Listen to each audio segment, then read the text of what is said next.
I definitely grew up with a scarcity mindset. Yeah? Did you have aspirations to be wealthy and rich? No. Oh. No, never, Okay. never. Eileen Lee, she was an early investor in Slack. Totally made her tens of millions. How we deal with finance, we are a product of our childhood. When you're not taxed, that gives you a lot more money to invest. One of the ways I am known is as an OG angel investor. The one that does take off, if it goes well, it can go very well. Female founders need to get comfortable in rooms where there are a lot of men because they're the ones that are still writing the checks. I don't gamble, but I would never bet against Dubai. If you're okay with marriage, then you should also be okay with a prenup. Someone actually told you that because you had a husband, you didn't need a high salary? Yeah. I hope you guys are excited to get into this episode. Don't forget, if you would like to purchase an investment property in Dubai, make sure to fill out the form below and book a free consultation with me. Welcome to the Building Wealth with No Borders podcast with me, Lamide Elizabeth, where I'll be bringing you guests from around the world to share their strategies on building wealth. And today we are in Dubai with entrepreneur and senior senator of the UAE's World Business Angel Investment Forum, Lucy Chow. Thank you for having me, Lamide. Welcome. I'm so excited to have you here. We are starting a new capital series on the podcast where we're bringing on people from, who are in the PE space, the VC space, the angel investment space, and you are our first guest on that. Oh, that's awesome. I'm so excited. But for those who may not know who you are, and I don't think that little line I did you any justice, could you just introduce yourself? Sure. One of the ways I am known is as an OG angel investor because I've been here so long. So we've been here 18 years. Wow. And angel investing and the whole innovation space is a huge economic engine for the UAE now. It wasn't always. And so probably over 10 years ago, I started angel investing. And it was part of a network where all the angels were women. And we invested in female founders. And it was quite a unique model that didn't really exist. And at the time, there were not many angel networks. And so fast forward to today, I'm an LP in numerous funds. I am a huge advocate of still getting more funding to female founders. But I also, on the other hand, am trying to find and encourage more women to become angels so they feel comfortable. This is a diversification, right, of investing. So they are comfortable investing in entrepreneurs. And so we could talk more about how one becomes comfortable being an angel. Oh, I love that. This is going to be a really good conversation. And I'm really excited to have you on the podcast because I think you really embody the title, which is Building Wealth with No Borders. So I know that you grew up in Canada. You've also worked across Hong Kong, New York, and now you're here in Dubai. So I'd like to start with understanding a little bit more about your background and how you grew up. Yeah. No, I mean, I came from a pretty modest background because I'm first generation Canadian. So my dad was 15 when he immigrated to Canada and worked 3 jobs and blue collar jobs to put us through university, to raise a family of 3. And so, we kind of touched on this earlier. I mean, I definitely grew up, in terms of with relationship to money with a scarcity mindset. And so, and the path was very clear, go to university, get a good job, work yourself up the ladder. And that would be it. Right. And so I never, I always talk about the fact that in Vancouver, it's not Toronto. So when we talk about banking and investment banking, none of that was in my lexicon because when I thought about banking, I thought of a bank manager. Yeah. Right. Because we didn't have investment banking. It didn't even, wasn't even part of my sphere. Yeah. And so the same with angel investing, I would not have ever known what that was. But being international opens up your eyes and it opens up a lot of opportunities.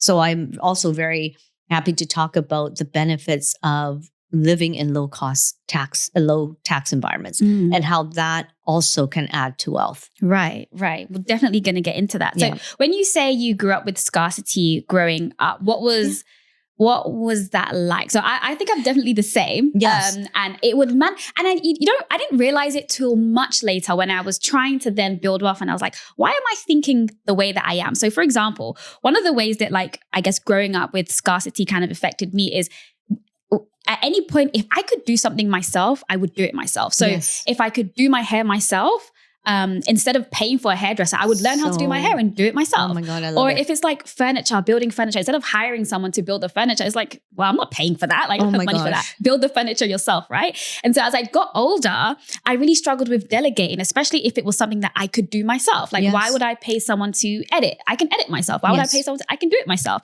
And so I realized that I struggled so much with that because when I was younger, because we didn't have an abundance of money, it was like, if you can do it yourself, even if it's half good, just do it because that means we save money. So how did it kind of like manifest for you? Okay, I love that. What you just said resonates so much because, I'll tell you a very specific example. And this is as a young adult. And my husband and I still joke about this. So when we first started living together, we were going to buy some furniture. And I was adamant that all we needed was one side table. And so he's like, one side table, what are we going to do? Share it? Like, where is it going to be? At the foot of the bed? So we still joke about that because it's still, even as an adult, I don't think I wasn't that young even as an adult, it still was like, but why do I want to spend more on furniture than I need to? Right. So it took a long time and also investing, right? There's no sure thing. So it was very simple for me to leave my money in the bank. And accumulate just money in the bank, but not deploy it to make it work for me. Right. So I didn't have tons of money, but I probably had more money than most young adults.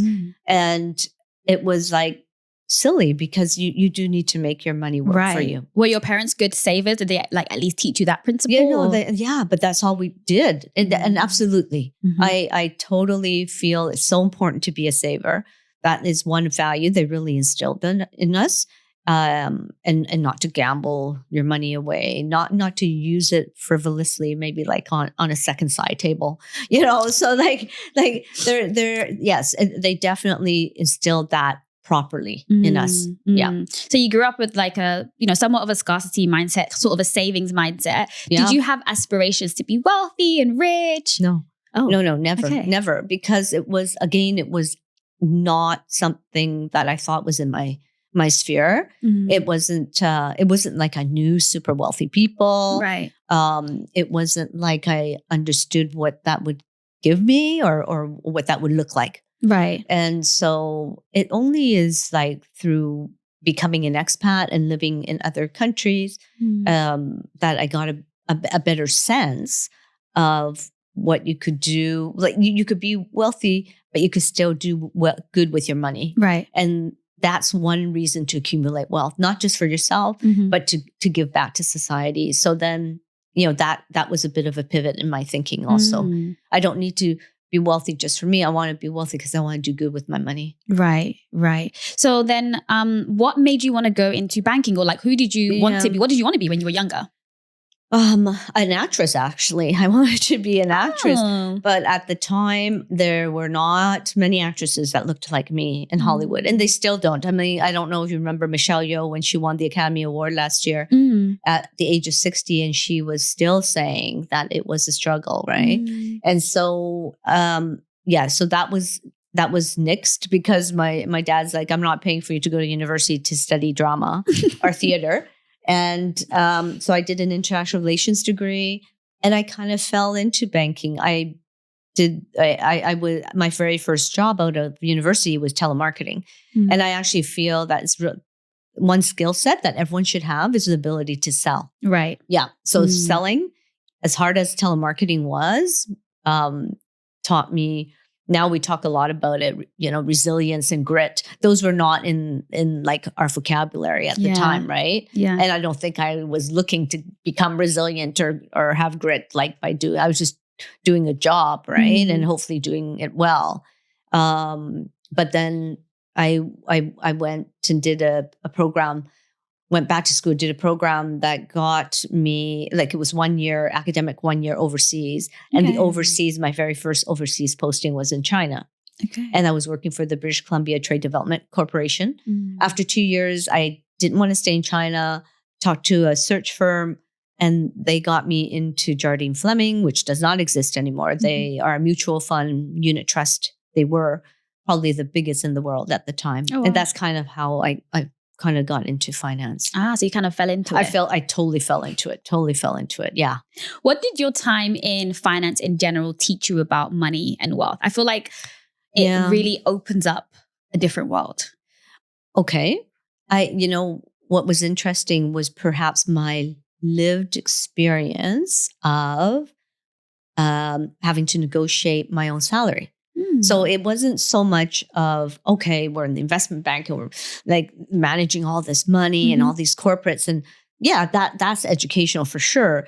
But it was more because in banking, the investment banking, a lot has to do with your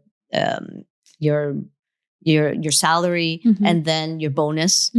And so it taught me a lot about inequality because I was working in banking and there was a huge inequality between female, male salary levels. And because we had things like bands and like I could tell I was always at the bottom of the band. Someone else in the same grade level was in a much higher level, right? People were open about that? Did they like discuss their salaries? Well, you can kind of find it out, and they definitely do not like anyone to find out. So they kept it like like it was like a huge secret what the bands were, but in time, like people would tell you, and you would find out and piece it all together. But then I also had the same this is so sad to talk about because it's so stereotypical what I went through and the things that were told to me by my bosses. And it was sort of like, well, you've got a husband, right?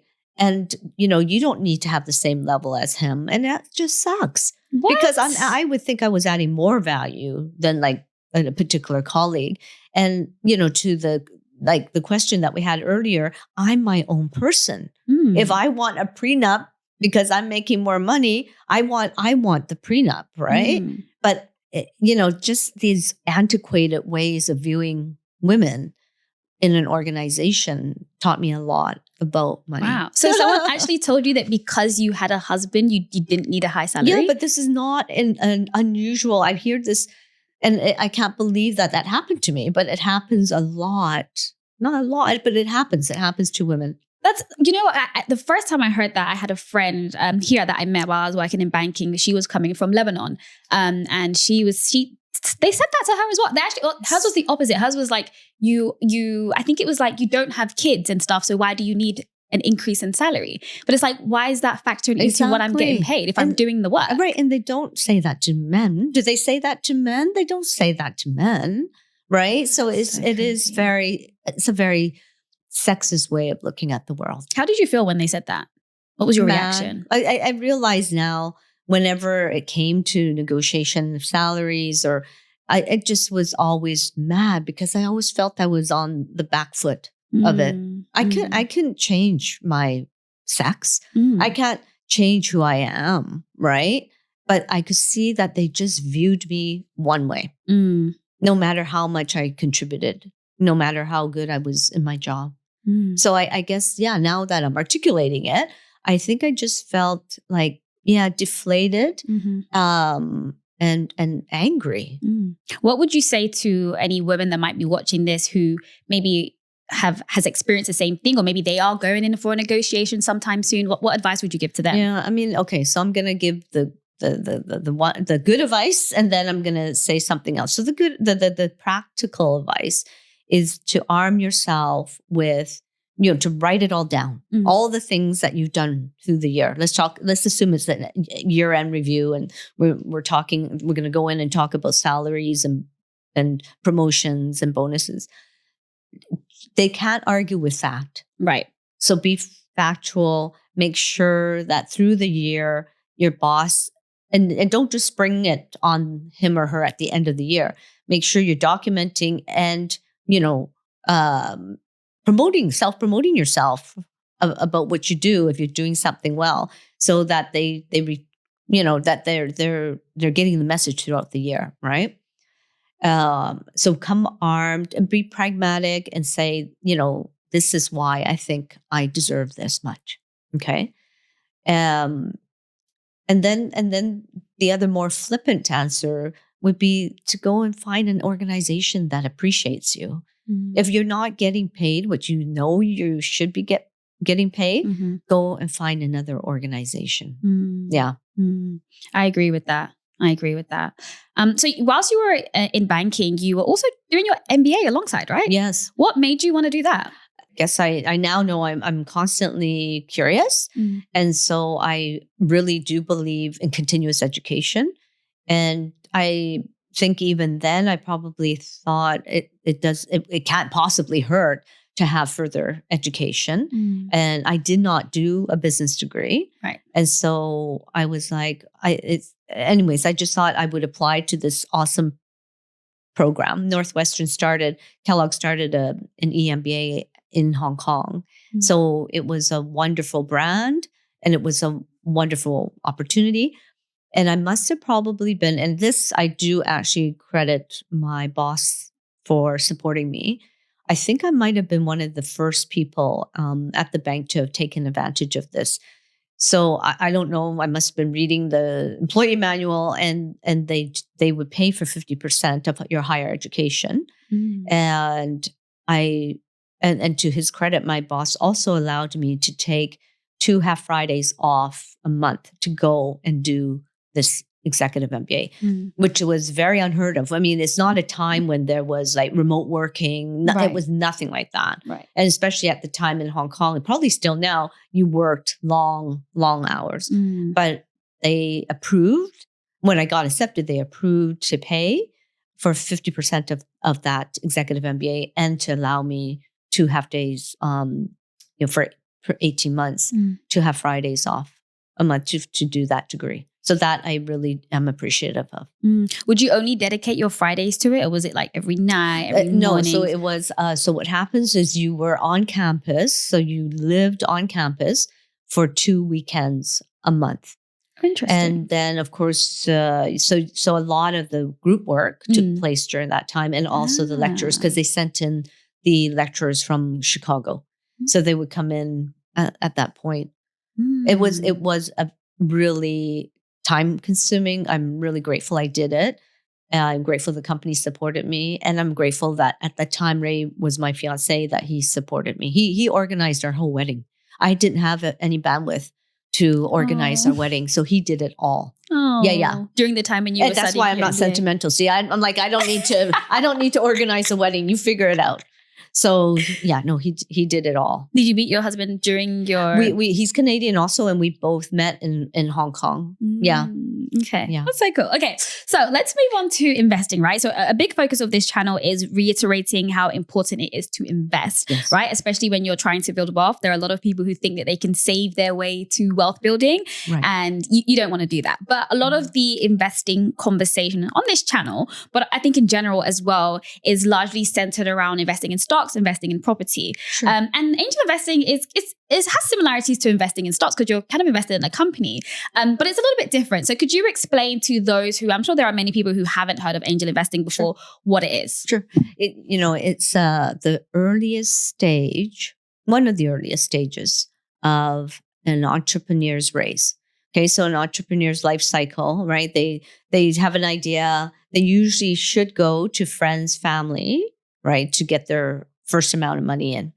But then they would pretty quickly need to go and find angels to put into their idea, because maybe they're so early, they might not even have what's called a functioning prototype yet. So angels invest at probably the riskiest stage of a company, because the chances of companies going bust are very high.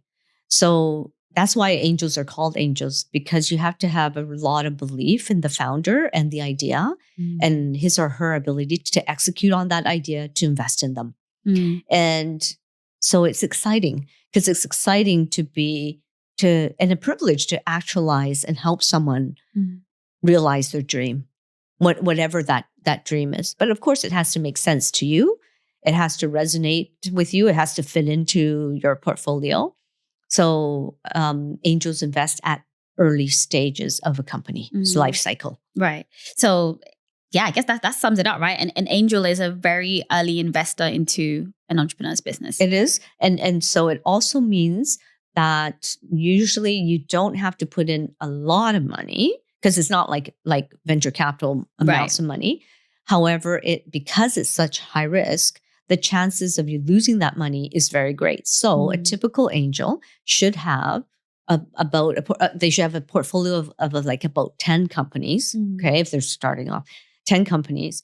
So you can expect through the life of that portfolio that maybe 7 of those companies will go bust and maybe 2 will give you back your original investment. And you're really hoping 1 will knock it out of the park and that's your sweet spot. That's the one that gives you back all the return that you put in. So it really is super, super risky. I just had the privilege of talking about 4 exits that I've had. I've had others. I've also had a lot of write-offs, a lot. But it really made me really, and one of the founders was in the room when I was talking about her company. And it just makes me so proud. One you might have heard of, actually. We just exited Little Thinking Minds. It made big news 2 weeks ago. And that was 10 years ago. So it took that long, right, for them to exit and for the original investors to get any money back. So I think some people will be listening and be thinking, what, I have to make 10 and only maybe 1 is going to, blow up? Like, that doesn't really seem like something that I should be doing. Can you explain a little bit more about because I think when with investing in companies, it's like the one that does take off, if it goes well, it can go very, very, very well. So I'm going to give you an example. Eileen Lee, she's the founder of Cowboy Ventures. So it's a well-known venture capital firm in the US. She was an early investor in Slack and the Dollar Shave Club. Those 2 totally made her. And as a result, that she started her own VC and to encourage more women to get into the habit of becoming an LP or an angel. Did she exit for like millions? Was it billions? It probably would have been millions. Millions. Yes, like tens of millions. Because when you do hit it out of the park, it can be really, really big. But there's a lot of angels that don't they're not going to make it like in Forbes News or Fortune News or whatever. But like me, I was still very happy to have talked about those particular 4 exits and how important it was for those founders to have had the money at a very early stage and that someone believed in them. Right. And some of them had follow-on investments, right, from me and other angels. And so I see the progress and how important it is I'm just a big believer that entrepreneurs are the bedrock of every economy. Right. So if you believe that, I always say, doesn't matter if you're an individual investor, a private family office, a VC, the government, sovereign wealth fund, you should allocate a portion of your portfolio to helping entrepreneurs succeed. What's the profile of who you think would make a good angel investor? Should people wait till they're like uber successful first? What's the profile? I love that. That's a fabulous question. So first of all, I'll say I don't think that there is any particularly good time. It's up to each individual when they feel ready to become an angel. Now, having said that, there are 2 particular types of people that should be angels. C-suite executives, right? Because they have all the knowledge. They might know all the financial stuff. They might know all the marketing. But they're not necessarily the ones that are angel investors. But there are seminars and I've been part of panels where we talk about and try to appeal to C-suite executives to think about the next thing. And the next thing can be, right, to help entrepreneurs. Because I always say it doesn't matter, your money's green, my money's green. But what entrepreneurs really need is the support, the network, opening up supply channels, whatever. And they depending how much you invest, they sometimes give you a board seat. And so if you can get a C-suite executive to sit on your board, that's awesome. Assuming they align with your vision. Okay. So C-suite executives. The other people are founders because they understand the how hard it was to build a business. So founders are very good angels, and they tend to like to give back once they've built up their business, or whilst they're building their business. They're like, okay, I have this amount of money. I'm very happy to go and support other founders. But again, I am all for the younger. If we could get our girls feeling financially literate early, and if they can like feel comfortable, like investing like a little bit in an entrepreneur early, then that's what makes them comfortable, right? The earlier we start with anything, the more comfortable, more savvy we become as we get older. And how often is there because I know some people might be watching thinking maybe they do want to become an angel investor, but they're like, I can't put in a $50,000 ticket, right? Yes. What are the usual entry points that you see for becoming an angel investor? Yeah. I mean, I would say it's usually 20 to 25,000.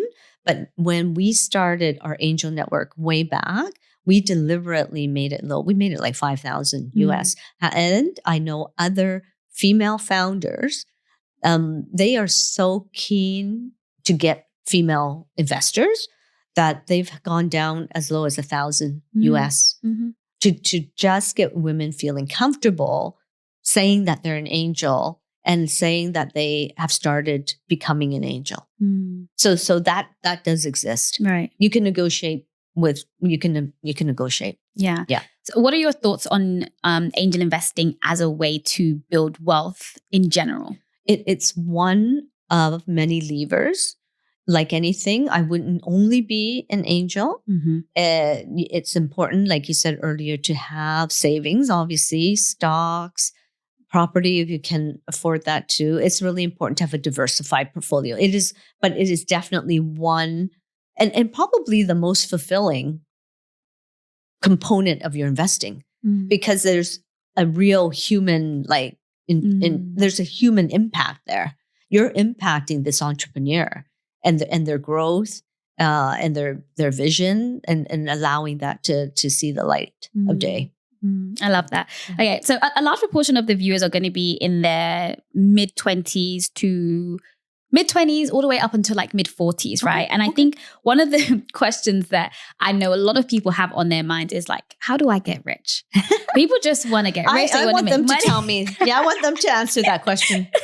I had that question. To give advice to your younger self, let's say she's in her early 20s, on how to get rich, however you want to define getting rich, what would you say? So I sort of touched on it earlier where I really credit the fact that I happened, and it's not like we already established I didn't know anything, nothing. My younger self knew nothing. I just happened to end up in Hong Kong with a tax rate of 15%, right? Versus the country I was born in with a tax rate of 50%. Right. So that alone, right, that savings allows you to do a lot more with your money. And then we came and we ended up in Dubai where there was no tax. Not for Canadians anyways, right? Not for the majority of people. So again, when you're not taxed, that gives you a lot more money to invest. Yeah. Okay. So that's really important. I really am a huge advocate of like going and trying out, and like not just because of the savings, but for the eye-opening experience of being able to work in different countries. That's really important. Having a broader global mindset, that there's so many positives of working in another country. And if you do that, choose a country that has a low income tax bracket or rate. And I would say that because a lot of the people that I meet who move here, when less of your money goes towards taxes, a lot of them feel like they can risk a bit more. Like they can do things like, I have a friend who runs a tech company here, and it's like, well, if I can save a lot more of my money, which I need to be able to run a tech company, then I'm able to take that risk. But if I'm in a country where 50% is already going towards taxes, that's 50% that I can't put towards trying to make this startup work, right? So that also really, really impacts it. So we are seeing a lot of young entrepreneurs moving to Dubai to build their companies. How important do you think an external environment or a country is for the success of starting a company? It's really important. It's super important. So for a few reasons, the Aussies have a fabulous term, tall poppy syndrome, and so if here, no one's going to say, "Oh, you're dreaming.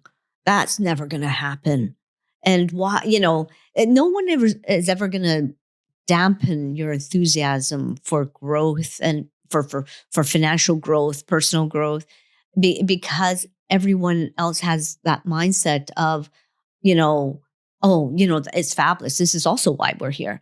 So very specifically, the environment of a country like the UAE, as someone brought this up and said it really well yesterday, the government's not political. It's not political. What it is it's visionary. So good governments should set the vision, and then private sector follows, right? And we're private sector. We see the vision. We're here. That's why so many people are coming here. I think there are 80,000 like this first quarter, right? Relocated here because we're like, okay, we see the vision. If we somehow align with that vision, whether it's a startup idea or a career or whatever, then we're going to also succeed. Right. So where you are entirely influences the outcome of your future and your mindset and how big you dream. If you're enjoying this content, please don't forget to hit the like button and subscribe. And if you would like to become an international property investor in Dubai or in the UK, the link to book a free consultation will be in the description box below. If you're not quite ready to invest yet, check out the affordable video courses that will also be linked in the description box below.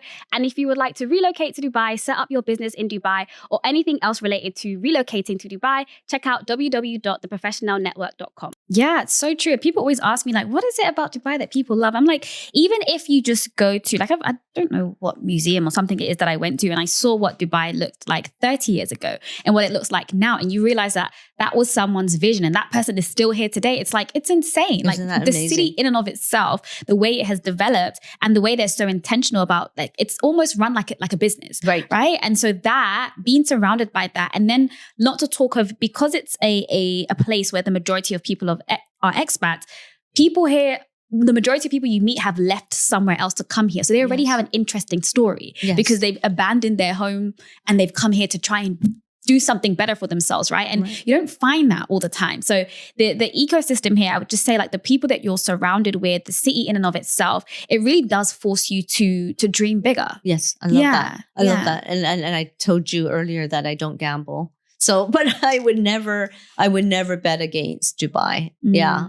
It's just visionary and it pulls everyone with its vision. Yeah. I hear a lot of people there's so many people who want to relocate to Dubai.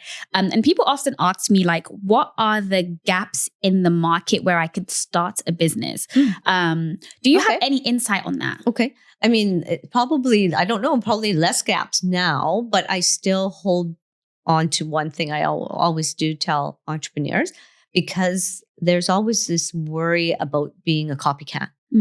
But also, so many awesome businesses have been started here because there was an expat that saw something missing here that they could get back at home. Right. I don't care. So maybe it was a cookie. I don't care. Whatever it was, right? Or service, they brought it here.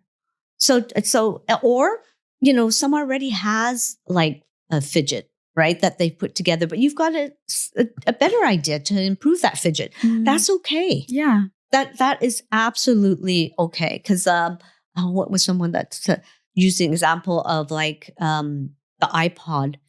How many iterations of the like storage of music was there before the iPod? became a reality. It's okay. There is enough to go around. There is enough that, you just stick to your lane and your knitting, right? If you've got that vision and that idea, go for it. Yeah. Yeah. And I think what you said is so important as well, because again, another question that we often get is, I get to people is like, how do I build wealth with no borders? Where do I start? And I always say like travel. Like if you actually travel and visit new places, you will start to, like you're saying, you will start to identify different things. And that's where the ideas come from. I can't tell you, go there and definitely start a clinic or definitely do this. You just go and experience stuff, and the ideas will start coming to you. Yeah, no, I love that. You're absolutely right. And how many businesses started because someone found something on their travel that they loved, whether it was, a service or actual product, and decided that it was needed here in the UAE. Right. Yeah, exactly. Exactly. So I have two final questions before we move on to the next section. And the first one is, so obviously we were speaking a lot about angel investing. You're an angel investor. You're also involved in angel investing networks. How does a founder or an entrepreneur become someone that an angel is like, oh, I want to invest in that person? So we talk a lot about personal branding now, whether you hate that term or you love that term, it's our reality. So as a founder, you need to start increasing your profile. How do you do that? You have to increase your network, right? And one of the things I realize we really need to talk a lot about is that female founders need to get comfortable in rooms where there are a lot of men, because they're the ones that are still writing the checks. They're the majority still. And they need to start cultivating those relationships so that, because it usually takes a while for an angel to develop a vision and a trust with a founder. So you need to start networking, right, with male and female angels. Wow. Okay. Or VCs, whatever. And the one way to do that is to take the opportunity. If someone invites you on a podcast, then go. And start talking about your company, and then if you like to write, start writing like blogs, start really like writing on LinkedIn, start finding a space for yourself where you can talk about your subject matter expertise. It's really important to have a network. It's also really important to build up your own personal profile. I think that those are two very strong things. The funny thing is you actually touched on what my next question, which was going to be, which is, how do women get comfortable? How did you get comfortable navigating male-dominated spaces? So I think for me, I grew up with 3 brothers. Yeah. So I don't think I realized how much that has actually impacted me, because and I have other friends who grew up with majority sisters and maybe also went to a female only school for a majority of their lives. And I find that they find navigating male spaces a lot differently and maybe a little bit more challenging. Sure. Whereas because I've grown up with brothers, like I just feel like men, like, oh, like I'm just like, these are like, they're not like, I don't know, some people see men as intimidated. They see them as, I don't know if it's better than them or what, but growing up with brothers, I'm just like, meh. Going into like, people ask me like, oh, you worked in investment banking. Like, how does it feel? It's male dominated. I looked at my team. I was like, oh yeah, they are majority men. I'm like, right. I actually forget about it sometimes. But I think I feel like a part of it is because I've grown up with it. So it's like, whatever. But I don't know if what your experience was and if any advice we could give. Yeah, no, I mean, I guess working in male dominated spaces makes you very comfortable very quickly with interacting with men. But I liked what you said. It's just normalizing the interaction, right? And maybe this is part of the divide that we're getting. I do, and I've been part of many female networks, but we do need to make sure we invite men into these networks, right? We can't, and I don't think there's an intention to exclude them. But I guess the minute you slap the word woman or female onto, an organization, then it is exclusionary by the name. But then, as you know, if you're part of the executive committee or whatever, you need to make sure you invite the men in. And so I think you just have to get out there and start interacting and start feeling comfortable. I mean, that doesn't sound very helpful at all.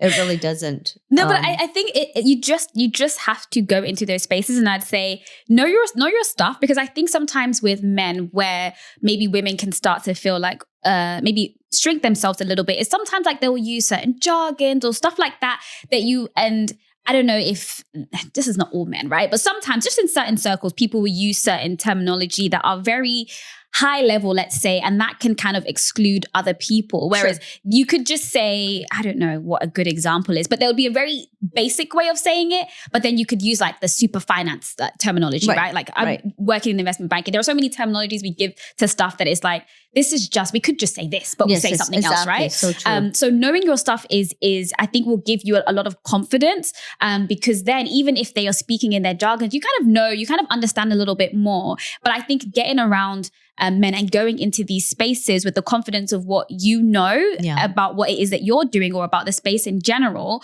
that I feel like that would help. Yes, I love that. Yeah. So I think that gives comfort too, right? Then you can feel, okay, I know my stuff, or I know this, therefore I belong here. And it's like we shouldn't be, having that other thought in our head that, oh, maybe I don't belong here. Yeah. Right. We gotta push through those mental barriers that we put up for ourselves sometimes. Yeah. And I actually remember being in finance, working in banking, and being in maybe predominantly male teams. And I'm like, you guys actually need me. Yeah. Like you need me. Like when it comes to like just certain things that like, I don't want to be stereotypical, but there will be certain things that, let's say it's like someone's birthday, right? Like the guys might not remember, and I'll be the one to be like, guys, we have to put money together, or like when it was our Christmas, like just like Christmas festivities and stuff. And I was like, what would you guys do without me? Like you actually need me to do certain stuff. Not only can I do everything that you guys can do because we all do the same job, but then I also bring something additional. You've got the EQ also. Yeah, like you actually need me. So I think you also have to go in, like sometimes that difference that you are so scared about is actually what makes you powerful. And if you can like just assume that, you can go a long way with that. Yes, I love that. And I think we realize that we need the diversity in corporations. Yeah. And we're talking about investing. This is an investing show. The next generation of investors, that's what they're demanding, right? Gen Z wants an equitable workplace. They want diverse voices, whether it's in the C-suite or in the boardroom, wherever. It's really important to include everyone. Right. Yeah. Okay. So we are going to be moving on to the Wealth Woe segment, which is where one of the listeners sends in their dilemma and they just want to get your opinion on what you think they should do. Okay. And if you guys are listening and you want to send in your dilemma anonymously, the link is in the description box. Okay, so I'm going to read. This person says, I'm getting married next year. I'm the higher earner and recently started investing in property with plans to build serious wealth.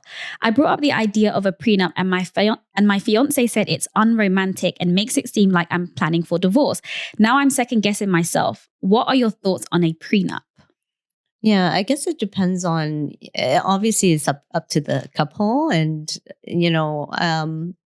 women now do have a lot of wealth, and it's, I don't know that anyone would necessarily always question a man if he asked for a prenup. And there's a bit more seemingly pushback if a woman asks for a prenup. But if she feels that that's what makes her comfortable, then I think she has to go with that. And then she has to gauge the reaction that she's getting. And it's not romantic. No. It's not meant to be romantic. It's a legal agreement between two people, just like marriages. That's also a legal agreement. So if you're okay with marriage, then you should also be okay with the prenup. Ooh, that's interesting. Yeah. I like that. Yeah. Not romantic me. It's not romantic, but I think there are certain things that you just, it's like you don't want to die early, right? But people still tell you to do your will, That's right? right, absolutely. Because you just never know. That's right. So I think I get it, and I get why a partner might feel like, why are you already thinking about the exit? Yeah. But at the same time, you just never know. No, and my husband will tell you anyways that I'm like the non-sentimental one. So maybe I'm like totally the wrong person to ask if you wanted but being very pragmatic, right? I mean, things happen and people's lives evolve and they change and yeah, I think good for her for asking for it. You know, she wants to make money, she said. So, and anyways, I just Yeah. And it's prenups are usually for what happens before marriage, right? Or I don't really know how they work, but I'm assuming it just means that should you divorce, typically this is very like making it very encapsulating it really short. That typically what belongs to her, what belongs to him belongs to him. And I don't know if it's necessarily just the assets that you bring in before marriage. I think you can add to it. It could be as you're building wealth. Right. If you divorce, what she brings in is still what she made during that marriage is hers. Yeah. And I think sometimes I think there are some things that I agree are unromantic, but sometimes just the things you've experienced growing up can just make you want a certain level of security. You know? So I love what you just said because we are a product, how we deal with finance, we are a product of our childhood. Exactly. Right? So I think you know that. And you've probably had many people tell you, like if you grew up with a scarcity mindset, then that's how you treat money as an adult. It's not the healthiest mindset. But it takes a long time to roll back, what you thought was right growing up. Yeah. So same thing. Maybe she saw that her parents divorced and it was nasty. Or, I mean, we all know people that have had that happen, right? Absolutely. And actually, if I really do reflect on it, I've had both, right? Well-off men, well-off women, not a good divorce. It really would have helped if they had prenups. It really would have made it a lot cleaner. Yeah. And I remember talking to this, I don't know who I was having this conversation with, but you always think you know someone until you end up in a really sticky situation like a divorce. Yes. And then some people who you would think, I'm just guessing, right? But like you might think that person in the context that you know them in now would split things evenly or split things in a way that makes sense. But when you're in a sticky situation like getting a divorce, you don't know what that person's going to be like. And I could tell you some horror stories where you would think that, and in this case, and I'm not blaming only the guys because this goes both ways. Definitely, yeah. But in this particular situation, nicest guy, you would have totally thought even if they didn't have an amicable divorce, that he would want to take care of the kids, does not want to take care of the kids, doesn't want to give a single cent to the kids or the wife for that matter, remortgaged their home without her knowing about it, really kept her in the dark about their finances. And as a result, has left her in a dark place. Yeah. So these things are important. Right. Okay, cool. We're going to now on that sunny note. Yeah. Okay, cool. All right. That's great segue to the next section, which are 3 quick fire money questions. Okay. I'll just be asking you 3 questions and just share whatever comes to your mind. Okay. So the first question is, what is the best investment you've ever made? Probably anything related to my own personal development. So I'm just going to say the executive MBA. Yeah. Why? Yeah, because it gave me the confidence, right? And the terminology, and the background to feel comfortable navigating different business scenarios. It was coincidental, but every new course I was taking, I was able to apply back at work. It just was, and I guess that's what current up-to-date programs should be. They should be teaching you what's current in the workplace, and then you should be able to add value by applying it to your work. So I like that. Yeah. And I met amazing people. So your network, again, goes back to the network. A lot of people decide on where they do their MBA based on, am I going to get the right network? now they know they need to be looking at that also. Yeah, that's so interesting because actually quite a few guests who have done an MBA have cited their MBA as a really good investment. Yeah, see? Yeah. That's great. Yeah. That's great. Okay, so the next one is, what is the biggest money mistake you've made? So I was very reluctant to manage my own money. And so when I first started earning money as a young working professional, I gave it to a money management company, and they would be switching out my money from here to there, and as you know, when they switch, they take a percentage. And my money never built like it did. I must have left it with them for 10 years, and it just never went anywhere. So, and that was because I was thinking I was giving it to the professional managers, but they were just doing this bait and switch thing. I'm going to move it out of this stock into that stock. And I wasn't paying attention. Like I wasn't, because I was so deathly afraid of money and managing it myself. And I was like, I'll leave it to the professionals. Wow. How much do you think you lost by doing that? I don't know. Like, I don't know, like maybe a few $100,000. Wow. Yeah, I'm really honest. I mean, it should have grown a lot more, seriously. And like I left it with them for like 10 years. And then I think I kept giving like some more money to them to manage. So it was just silly. What made you finally pull the plug on that? I guess I just realized I was like, okay, this is enough. Like, they are totally not adding value at all. And I think part of it was also because I was going to move countries. So I thought, I'll pull it out anyways. I could have continued using them from another country, but I just knew. You could do better by yourself. Exactly. Have you been managing your money yourself since then? My husband actually is a very good money manager. And so on the angel investing and LP, all that's me. And he is more like the stocks. Okay. He's totally the stocks guy. Okay. Yeah. That's good. That's good. And then the last one is, what is one piece of advice you'd give to someone who is trying to build wealth globally? I'll go back to what I said earlier, and that is to take a chance to look at relocating to a place, because unless you're gonna have a big windfall, or you're going to ramp up drastically your salary levels, or it's really hard to make additional money, right? If you don't go somewhere where you're lowering your tax base. So, especially if you come from countries that are awesome, they're going to always be there. You should strike out, give it a try in a different geography. And then you can always go back. Yeah. I like that, because one of the, I typically usually say like the three biggest expenses that most people will have in their lifetime is food, transportation, and housing. But I actually forgot taxes.